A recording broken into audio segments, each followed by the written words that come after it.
শুভ সকাল বন্ধুরা, কেমন আছো সবাই বলো। আজকে দেখো তোমার ডিম, হাঁসের ডিমের করব, মানে কষা করব, মানে কালিয়া বলো আর কষাই বলো। হ্যাঁ, আলু ভেজে রেখেছি, ডিম ভেজে রেখেছি। আর হচ্ছে এটা হচ্ছে তোমার বড়া করব, পোস্ত দিয়েছি, কালো জিরে পোস্ত, আর হিং দেবো একটু, আর হলুদ দিয়েছি, নুন দিয়েছি, তারপরে হচ্ছে একটু লঙ্কার গুঁড়ো দিয়েছি, পেস্ট করার সময় কাঁচা লঙ্কাও কটা দিয়েছি। ঝাল আর নুন মিষ্টি কটকটা না হলে বড়ার টেস্ট বাড়ে না। আর এটাকে মচমচা করে ভাজতে হবে। আর হচ্ছে চাল কুমড়ো ঘন্ট করব, চাল কুমড়ো কেটে রেখেছি। আর এর জন্য এই চাল কুমড়োতে আমি ডালের বড়ি করে রেখেছি, ওটা দেব, ঠিক আছে। ওটা দিয়ে রান্না করব, আজকে দেখাবো রান্নার পদ্ধতিটা। আর এখন এটা হচ্ছে ডালের সাথে বড়াটা মেখে নিয়েছি, এবার ভাজছি তেলের মধ্যে। ডিম আঁচ করে আগে ছেড়ে নিচ্ছি, তারপরে হচ্ছে যে কোনো বড়াই হচ্ছে মানে ডিম আঁচ করে ভাজলে পরে সেই বড়াটা বেশি সুন্দর হয়, খেতে মচমচা হয়। এইভাবে দিয়ে নিচ্ছি। কালো জিরা পোস্ত আর টেস্টটা আরও বাড়ায়। হিং দিয়েছি একটু।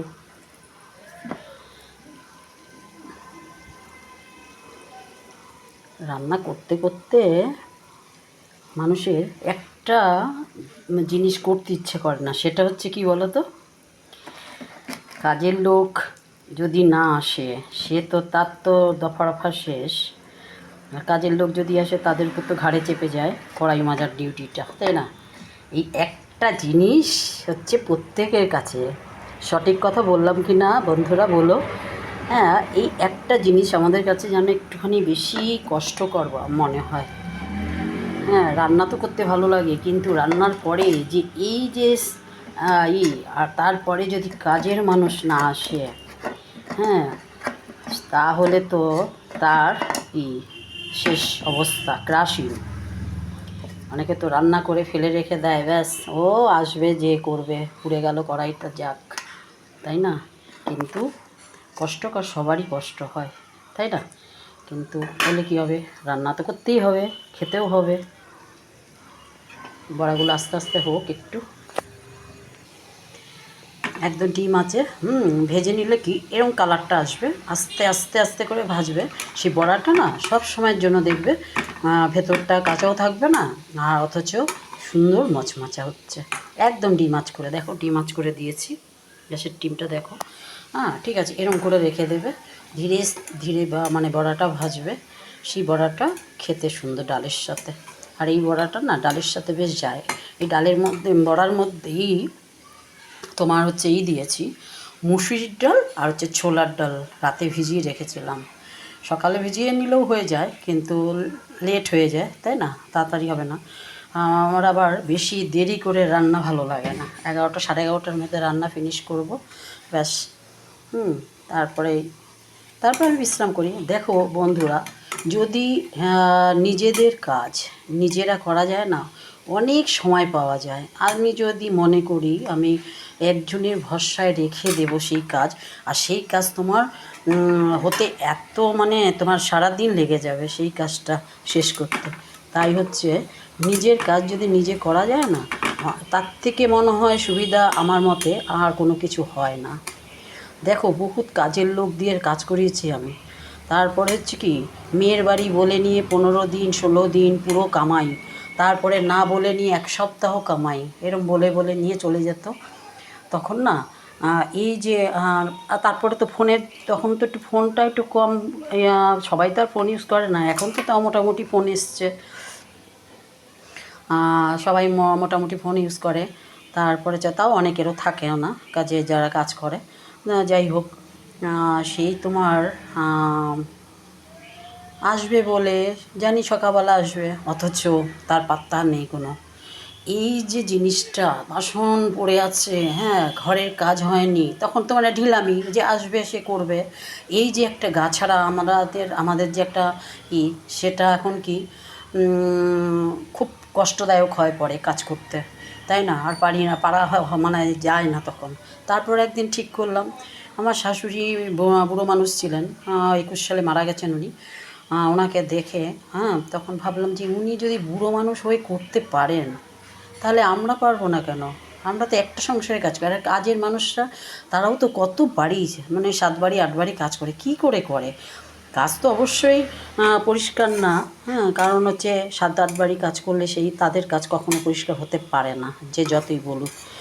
তার মধ্যে আবার তাদের 14 বাড়িতে কাজ করবে, সেই তোমার জামা কাপড় ধোয়া থাকে না, সেই নোংরা কাপড় নিয়ে আরেক বাড়ির থেকে আরেক বাড়িতে, ওটা আমার ঠিক নিতে পারছিলাম না। আর আমার সকাল মর্নিংয়ে ঠাকুর জাগানো লাগে 12 মাস। আমি সকালবেলা চান করি, সকালবেলা চান করে টরে নিয়ে পুজোটা দিই, সেজন্য কাজের লোকের ভরসা। তারা তো 10টা 10:30টার নিচে বা 11টা 11:30টার নিচে ঢুকবে না। দরকার কি বাবা, থাক না, নিজের কাজ নিজেই করি। আমি আমার কাজ নিজেই করি, তাই হচ্ছে একটু কষ্ট হয় যখন রান্না ঠান্নার পরে। ওই যে বললাম, কড়াইটা দেখে ভয় লাগে আমার। এই জিনিসটা, এই যে দেখো ইউটিউবে সব বলো, ফেসবুকে বলো, এইটা করলেই কড়াইটা পরিষ্কার হয়ে যাবে, একদম ডাহা মিথ্যে, একদম ডাহা মিথ্যে। কখনো এটা সম্ভব না। কি করে সেই হয়তো চকলেট বা কোনো কিছু বা কোকো পাউডার যে কোনো একটা কিছু দিয়ে নিয়ে মিক্সড করে কড়াই গরম জলের মধ্যে দিলেই সাদা, পুরো একদম উঠে গেল, সাদা হয়ে গেল। কতই সস্তা। আমরা বাসন মাজি না, আমরা করি না। এই যে ঢপ দিয়ে মানুষকে মিথ্যা বলে কী লাভ পায় ভগবান জানে। সেটাই বলছি, নিজের কাজ নিজে করো, ধীরে স্থিরে অনেক টাইম পাও। আমি অনেক টাইম পাই, আমি নিজের কাজ আমি নিজে করে অনেক টাইম পাই। কারণ হচ্ছে আমি সকালবেলা মর্নিং, আমার রাত্রিবেলা সব বাসন এঁঠো বাসন আমার রান্নাঘরে থাকেই না। কারণ হচ্ছে আমি রাখি না বহু বছর ধরে। ঠাকুর বাসন রাত্রিবেলায় সন্ধ্যাবেলায় পুজো দিয়ে মেজে রাখি। ঠাকুর বাসনও মাজা হয়ে যাচ্ছে, খালি সকালবেলা থাকে ঘর ঝাড় দেওয়া, ঘর মোছা। ঘর ঝাড় দিয়ে ঘর মুছে আমি চান করে একদম ঠাকুর ঘরে পুজো দিয়ে এসে রান্নায় ঢুকি। ব্যাস, ধীরে সুস্থে সুন্দর রান্না করি, কোনো অসুবিধা হয় না। মোবাইল ঘাটারও অনেকের সময় পায় না, বলে ফোন করার সময় পায় না। আমি তো পাই, কী করে পাই? কারণ নিজের কাজ নিজে দেখে শুনে আমি 11:30টার মধ্যে আবার রান্নাও নামিয়ে ফেলি। পুজো দিয়ে উঠলাম আমি 9টা কাছে একদম, প্রায় তোমার 7:30 পৌনে 8টার সময় ঢুকেছি, 9টার সময় বেরোলাম। পুজো টুজো দিয়ে এসে চা খাইনি, আজকে চা খাওয়া হয়ে ওঠেনি। চাটা খাবো একটু পর। ওটা একটু ধীরে সুস্থে বড়াটা হোক, ঠিক আছে?